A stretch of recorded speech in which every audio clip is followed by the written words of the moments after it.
Welcome back to my channel in EOC English Online Class with Miss Dwi.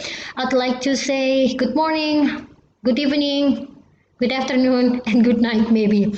Yeah, because I don't know what time you will watch these materials, right?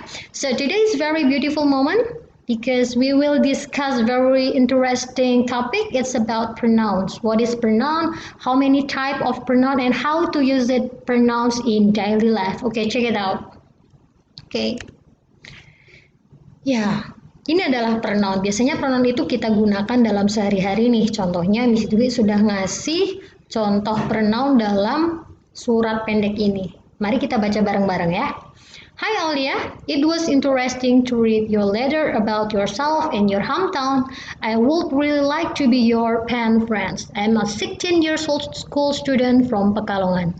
My favorite subjects are English and computer science. I'm really into books. I like reading novels and poems. What about you? Please drop me a line. Vira. Oke, jika misalkan teman-teman perhatikan di sini, banyak sekali kata ganti ya. Kata ganti, ada kata ganti orang pertama, kedua, dan ketiga. Oke, mari kita lihat. Coba, teman-teman setelah baca ini bisa tunjukkan kata gantinya mana aja. Kita break up satu-satu ya. Oke, yang pertama adalah could eat.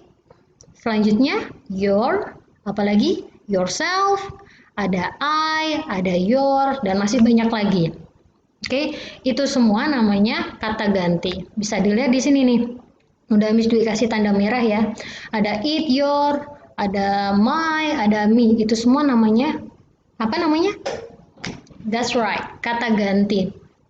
Jadi sebenarnya fungsi kata ganti itu sendiri adalah biar sebuah tulisan itu tidak terkesan monoton. Contoh nih, bayangkan kalau semua I di situ diganti nama Aulia. Contohnya gini. Pas kalian perkenalan gitu kan, hai nama saya Dwi, misalkan Dwi suka makan, Dwi suka baca, Dwi suka jalan-jalan, itu membosankan sekali, terlalu banyak Dwi gitu kan. Maka lebih enaknya akan dibilang kayak gini, hai nama saya Dwi, saya suka jalan-jalan dan makan gitu, jadi tidak terlalu monoton gitu ya. Nah, how many types pronouns in English? Ada berapa banyak sih pronoun? Kalian tahu nggak? Saya yakin sih teman-teman pasti sudah paham banget karena ini sudah pernah dipelajari saat SMP. Tapi entah kenapa dulu saat saya SMP saya tuh tidak paham gitu. Apa itu pronoun? Ada berapa? Namanya itu aneh-aneh di telinga saya. Maka semoga di video ini semoga bisa menjelaskan sesimpel mungkin sehingga teman-teman bisa paham dan bagaimana cara menggunakannya. Oke, cek. Oke teman-teman, this is type of pronouns. Miss Dwi di sini sebenarnya ada 5 ya. Tapi di sini Miss Dwi hanya menekankan pada 4 saja.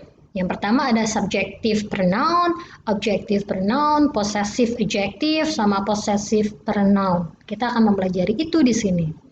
Oke, gimana? Masih ingat gak ini pelajarannya yang dulu-dulu itu? Miss Dwi, please jangan ingat pelajaran dulu, Miss. Kita tuh harus move on. Oke, setuju banget nih kalau yang masalah move on. But it's okay. Mari kita pelajari ya. Yang pertama yaitu tentang subjective pronoun. Check it out.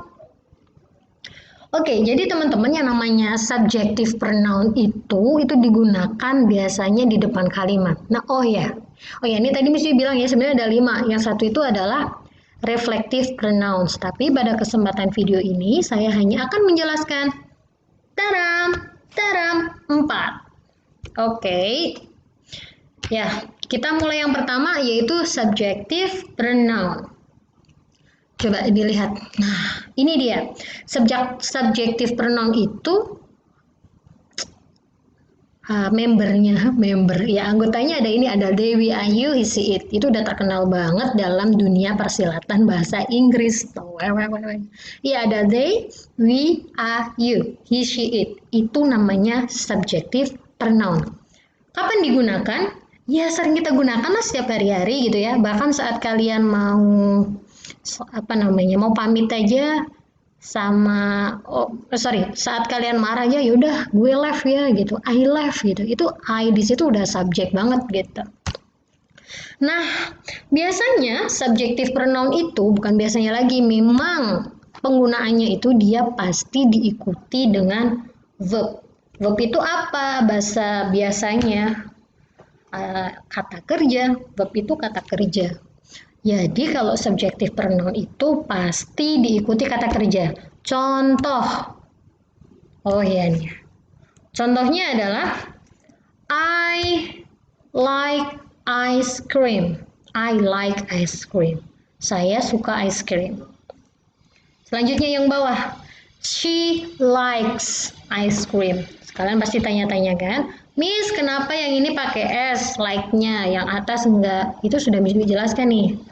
Yang merah, Dewi Ayu itu dia tidak suka S. Maka ini saya tulis tanpa S atau ES. Sedangkan she it untuk kata kerja dia suka S. Maka dikasih she likes. She likes ice cream. Paham ya? Jadi yang namanya subjective pronoun itu pasti diikuti dengan verb atau kata kerja. Lanjut Miss, choose. Selanjutnya adalah objective pronoun. Apa itu objective pronoun? Kapan penggunaannya? Mari kita lihat. Ini membernya. Membernya ada them, us, me, you, him, her, it. Kapan gunainnya? Diikuti apa atau didahului apa, Miss? Mari kita lihat ya. Ini dia.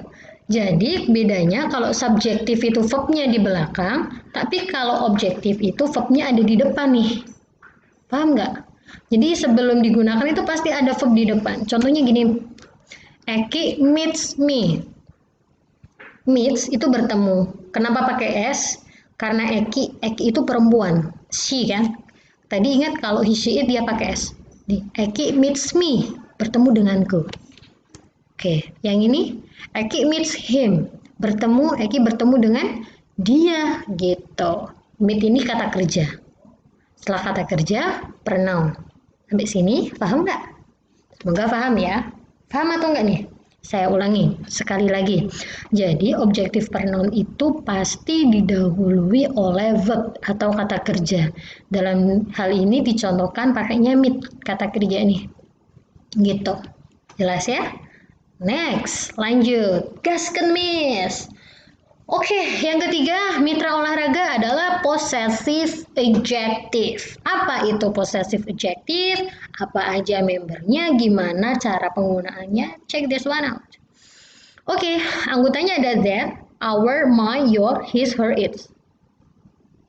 Oke, dilihat ya. Itu sengaja saya kasih merah sama kuning ya.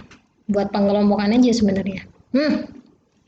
Kalau possessive adjective itu dia pasti didahului oleh noun atau kata benda. Paling mudah tuh kalian sering bilang my love gitu. Nah, itu sudah masuk possessive adjective. Cintaku, bukuku, rumahku gitu. Contohnya kayak gini. Their home, rumah mereka. Our teacher, guru kami. My book, bukuku. Your map, petamu gitu. Jadi itu sudah menunjukkan kepemilikan. Jelas ya? Contoh yang ini, his laptop, her phone, its tail. His laptop, laptopnya. Her phone, HP-nya. Its tail, ekornya gitu. Biasanya sih kalau its digunakan selain human ya, jadi kayak hewan dan lain sebagainya lah. Atau benda gitu. Next ya. Selanjutnya adalah possessive pronouns. Ini dia membernya. Jadi kalau possessive pronoun itu ada theirs, ours, mine, sama yours. Di situ ada his sama hers. Miss, it-nya ikut nggak Miss? Ikut nggak Miss? Nggak. Jadi nggak pakai it's khusus untuk yang possessive pronoun. Nah, yang paling mudah untuk menentukan ciri-cirinya adalah kalau possessive pronoun itu pasti sebelumnya sudah ada subjek plus kata kerja. Ya, sudah ada subjek plus kata kerja. Contohnya gini nih. Kalau yang tadi possessive adjective itu kan contohnya their home, ya, their home, rumah mereka. Lah, bedanya kalau possessive pronoun itu kayak gini, the home is theirs. Rumah ini atau rumah ini adalah miliknya. My books, bukuku. The books are mine. Ini adalah milikku, gitu. Contohnya gini. This is his laptop. Ini adalah laptop nya laki-laki. Terus kalau possessive pronoun, this laptop is his. Laptop ini milik laki-laki itu. Kalau terus contoh yang terakhir, that is her wallet. Itu adalah dompet dia perempuan. Terus kalau menggunakan possessive pronoun-nya, maka akan berubah kayak gini. The wallet is hers. Dompet ini adalah milik dia. Mungkin itu dulu nih sampai sini. Itu ya, jelas ya perbedaan 4 pronoun. Semoga dengan tayangan video ini, penjelasan singkat Miss Dwi ini, teman-teman bisa paham, bisa lebih mengerti bagaimana cara penggunaannya. Nanti tidak lama setelah ini Miss Dwi akan upload contoh-contoh soal dan cara-cara pengerjaan latihannya. Oke, semoga nanti teman-teman suka dengan video ini dan bisa paham gitu ya. Kalau misalkan tidak paham, bisa kasih feedback, bisa komen di bawah sini, atau nanti bisa untuk yang siswa SMK Negeri 2 Pekalongan bisa langsung di student.smk2pekalongan.sch.id. Oke.